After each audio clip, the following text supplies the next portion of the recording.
Across the grey waters of the Atlantic, convoy ships are being torn apart by German U-boats at a rate that makes even the most hardened admirals turn pale. In London, Churchill is staring at maps showing burning cities and retreating armies. In Berlin, Hitler's generals are planning the final destruction of Britain's lifeline to North America. And here, in the frozen heart of industrial Ontario, inside factories that still smell of sawdust and peacetime machinery, a group of exhausted Canadian engineers are facing a problem that could lose the war before Christmas. They have no tank steel, none, not a single ton of the specialized armor plate that modern warfare demands. Britain is screaming for tanks, for carriers, for self-propelled guns, anything that can move and fight and survive a direct hit from an 88mm shell. But Canada, a nation of barely 11 million people scattered across a frozen wilderness, cannot produce the one thing that makes any of these weapons possible. The forges are cold, the mills are silent, and every day that passes, another Allied ship goes down in the black waters of the North Atlantic, taking with it the hope that democracy might survive this century. The steel crisis of 1940 was not just an inconvenience, it was an existential threat to the entire Allied war effort.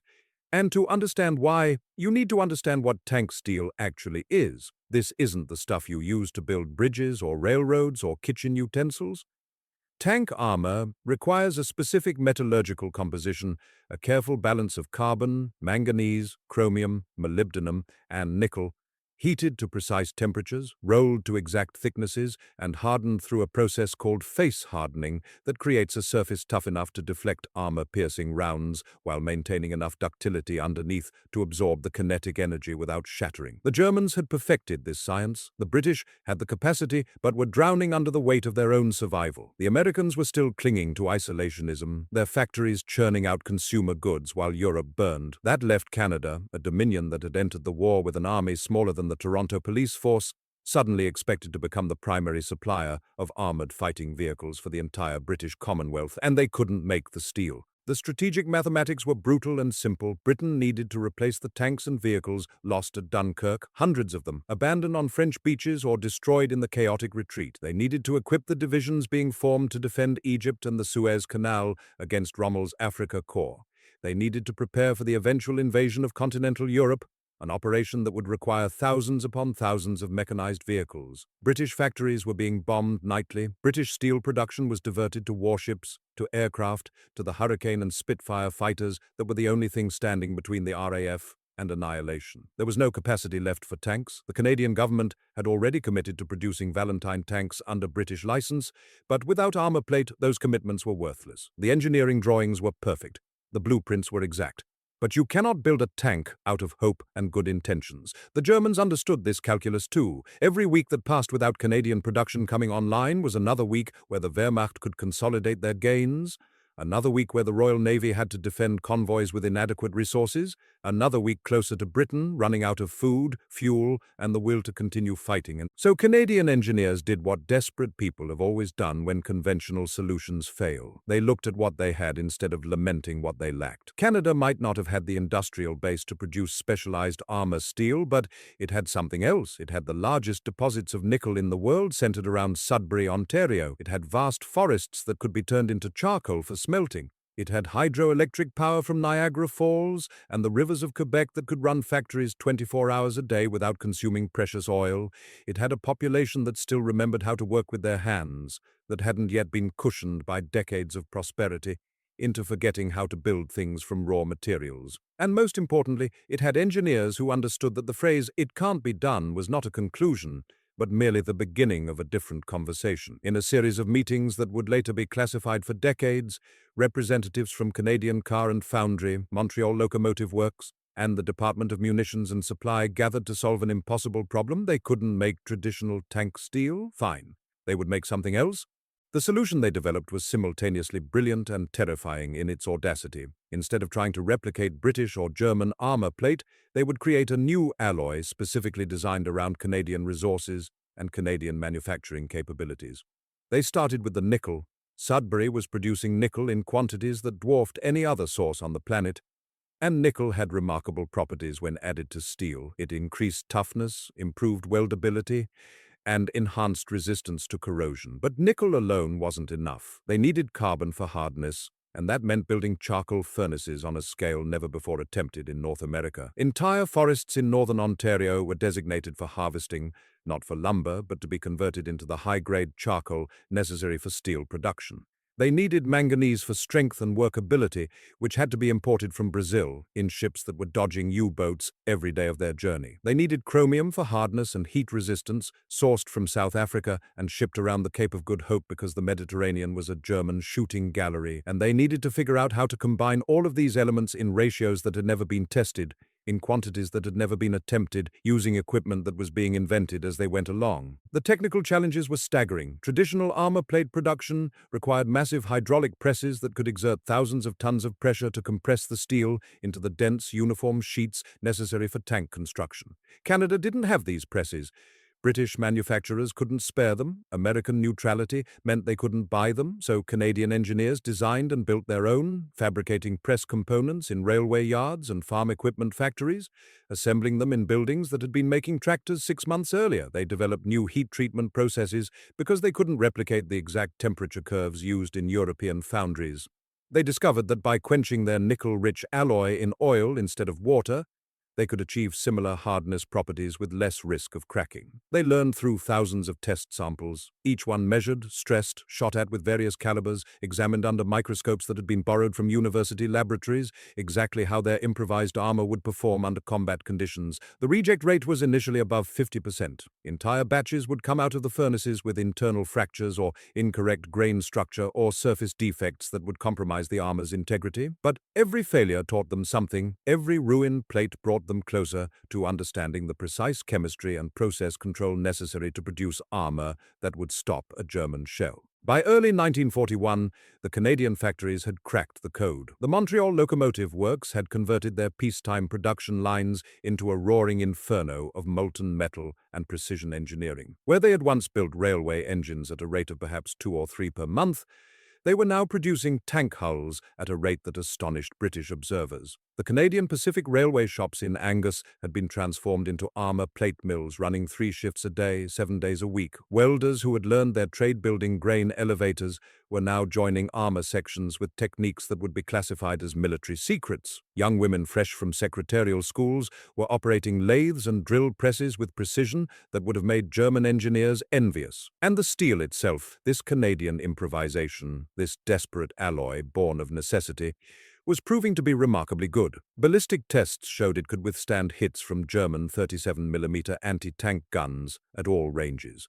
It performed adequately against the 50mm guns that were becoming standard on Wehrmacht tanks. Against machine gun fire and artillery fragments, it was essentially impervious. It wasn't quite as good as the best British armor plate, but it was good enough. And good enough delivered in quantity was infinitely more valuable than perfection that didn't exist. The production numbers are almost impossible to believe. Between 1941 and 1945, Canadian factories produced more than 800,000 armored vehicles and fighting machines. Let that number sink in for a moment. 800,000, not 800, not 8,000, 800,000 separate vehicles, each one requiring tons of this improvised Canadian armor plate. They built Valentine tanks, more than 1,400 of them, each one requiring approximately 8 tons of armor. They built ram tanks, a Canadian design that incorporated lessons learned from British and German models with thicker armor and better angles than the Valentine. They built self-propelled guns by mounting British 25-pounder artillery pieces on tank chassis.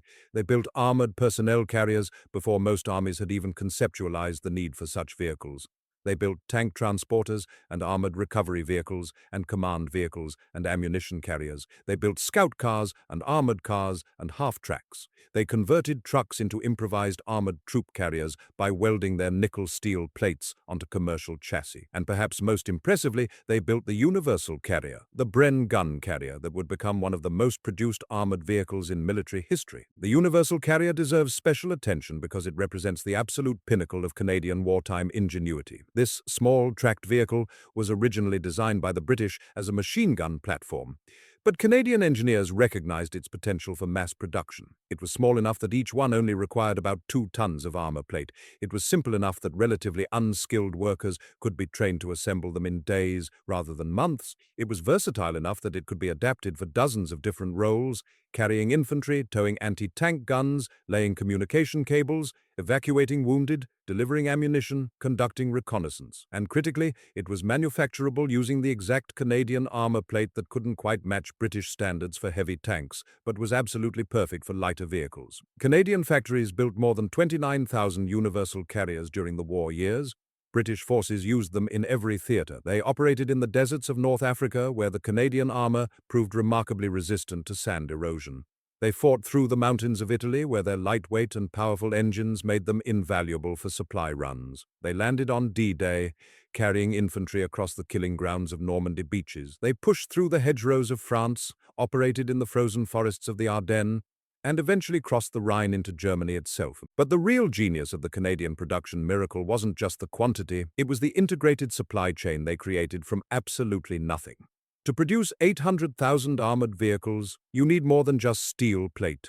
You need engines, hundreds of thousands of them. Canadian factories built those too, licensing designs from American manufacturers and then improving them for cold weather operation. You need transmissions and differentials and tracks and road wheels and suspension systems and periscopes and hatches and turret rings and gun mounts.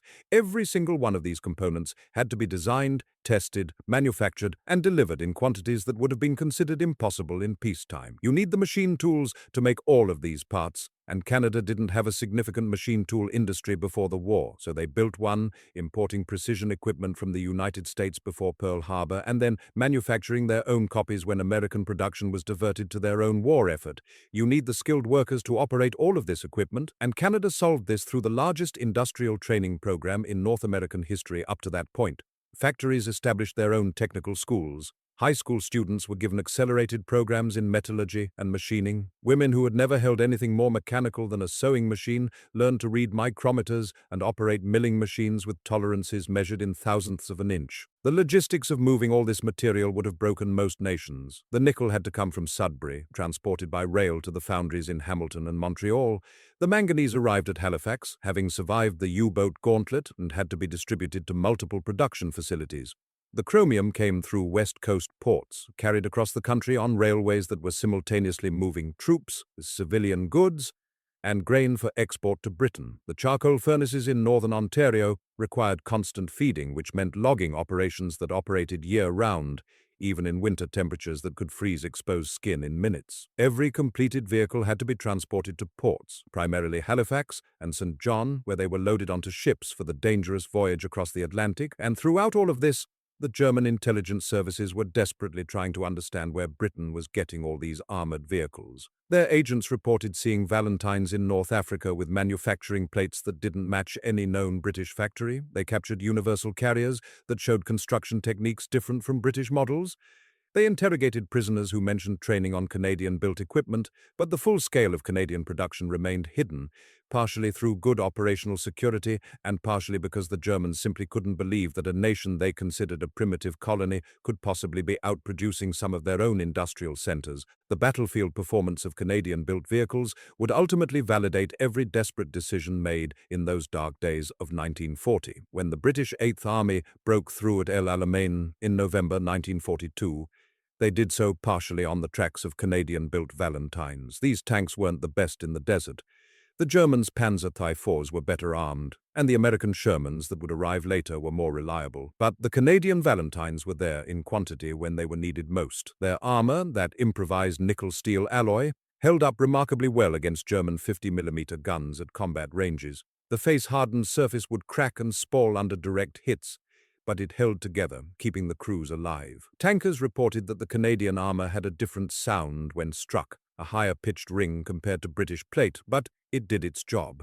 In Italy, Canadian-built universal carriers became the workhorses of the Italian campaign. The mountainous terrain made heavy tanks nearly useless for much of the fighting, but the light, agile carriers could navigate the rough roads and steep grades. They hauled ammunition up to mountain positions, they evacuated wounded under fire, they provided mobile fire support for infantry advances, And crucially, they kept moving. The Canadian engines, designed to tolerate extreme cold, proved equally capable of handling the heat and dust of Italian summers. The D-Day landings showcased the full spectrum of Canadian armored production. The assault waves included Canadian-built carriers that had been specially waterproofed for the beach landings. They carried Bren guns and Piat anti-tank weapons, providing immediate fire support for the infantry struggling across the beaches. The follow-up waves brought Canadian-built Shermans. Yes, Canada had eventually acquired the licensing rights and was building American-designed tanks with their own armor plate and Canadian-built trucks and half-tracks. British and Canadian infantry divisions rolled across France in vehicles that had been built in Toronto, Hamilton, and Montreal. The armor plate that protected them from German fire had been forged in factories that hadn't existed 5 years earlier. The tracks they rode on had been manufactured by workers who had learned their trade specifically to fight this war. And as these vehicles pushed deeper into occupied Europe, they carried with them the proof that industrial capacity, when properly mobilized, could be as decisive as any weapon on the battlefield. The numbers tell a story that words struggle to fully capture. By war's end, Canada had produced not just 800,000 armored vehicles, but also 16,000 aircraft, 9,000 naval vessels, 1.7 million small arms, and 850 million rounds of ammunition. All of this from a nation of 11 million people. All of this using improvised materials and jury-rigged production lines and workers who learned their skills in weeks rather than years. The economic transformation was complete and irreversible. Canada had entered the war as a primarily agricultural nation with limited heavy industry. It emerged as one of the world's leading industrial powers, with manufacturing expertise and production capacity that would drive prosperity for decades. The factories built to produce armor plate would, after the war, produce steel for construction and automotive industries. The machine tool expertise developed would seed aerospace and electronics industries. The workers trained in precision manufacturing would become the foundation of a skilled labor force that could compete with anyone in the world. But perhaps the most remarkable aspect of this entire story is how completely it's been forgotten by most people. Ask a random person about World War II production, and they'll talk about American factories or German engineering or British innovation. They'll mention the arsenal of democracy, referring to American industry. They'll talk about Soviet tank production at places like Tankograd. But they almost never mention the Canadian miracle, the fact that a nation smaller than many individual American states outproduced some major European powers in specific categories of war material. This isn't because the contribution wasn't significant, it's because Canada has never been particularly good at celebrating its own achievements. There's a cultural modesty, a reluctance to boast, that has left these stories buried in archives and fading memories. The workers who built these vehicles, who solved impossible problems through determination and ingenuity, mostly returned to quiet civilian lives after the war. The engineers who invented new metallurgical processes went back to building bridges and office towers. The women who welded armor plate with precision that matched any German factory were expected to return to domestic life, as if their contributions had been a temporary aberration rather than a demonstration of capability. Montreal, May 1945. The world is still burning, but the flames are dying down. In factories across Ontario and Quebec, production lines that have run continuously for 5 years are finally going quiet. The last Valentine tank rolls off the assembly line in Montreal, its armor plate stamped with the maple leaf and the date. Workers who have barely seen their families for half a decade begin the process of converting back to peacetime production. The forges that melted hundreds of thousands of tons of improvised armor steel are being retooled for civilian use. And in warehouses from Halifax to Vancouver, thousands upon thousands of unused vehicles sit waiting, already obsolete, their purpose fulfilled. The engineers who solved the steel crisis of 1940 are scattered now, moving on to new projects, new challenges. Some will go into academia, teaching the next generation of metallurgists and mechanical engineers. Some will start their own companies, building on the expertise they developed during the war. Some will simply retire, satisfied that they did their part, that they solved an impossible problem when it mattered most. But the legacy of what they built, those 800,000 steel beasts, each one a testament to human resourcefulness under pressure, that legacy will persist in ways both obvious and subtle. Canada's transformation from a peaceful dominion into an industrial powerhouse capable of supplying an entire army wasn't just about steel production or engineering cleverness. It was about the fundamental realization that limits are often self-imposed, that impossible is frequently just another word for difficult, and that necessity truly is the mother of invention. When Canadian engineers were told they couldn't make tank steel, they didn't accept that limitation. They found another way. When they were told to produce hundreds of vehicles, they produced thousands. When they were told to supply the British Army, they supplied armies on 3 continents. They did this not because they were superhuman or because they possessed some unique genius unavailable to other nations. They did it because they absolutely had to, because failure meant watching democracy drown in the Atlantic or burn under German bombs, because sometimes the choice between doing the impossible and accepting defeat isn't really a choice at all. The world moved on. The Cold War brought new challenges and new technological demands. The factories that had produced armor plate shifted to building automobiles and appliances. The universal carriers and Valentine tanks that had powered the British Army through its darkest hours were sold off as surplus, cut up for scrap, or left to rust in military storage depots. But for a brief moment in history, when everything hung in the balance and the outcome of human civilization itself was in doubt, a nation of 11 million people looked at an impossible problem and solved it. They took nickel and carbon and manganese and chromium, elements that existed in millions of different combinations across the periodic table, and they found the exact formula that would stop a bullet, protect a soldier, turn the tide of battle. They built 800,000 steel beasts in factories that shouldn't have been capable of building even one, and they did it all starting from a position of absolute scarcity, with no tank steel at all. Just determination and ingenuity, and the understanding that sometimes the only option is to make the impossible real. That is the story that deserves to be remembered. That is the legacy that still echoes, decades later, in every piece of Canadian engineering, every manufacturing innovation, every moment when someone looks at an insurmountable challenge and decides to find a way forward anyway.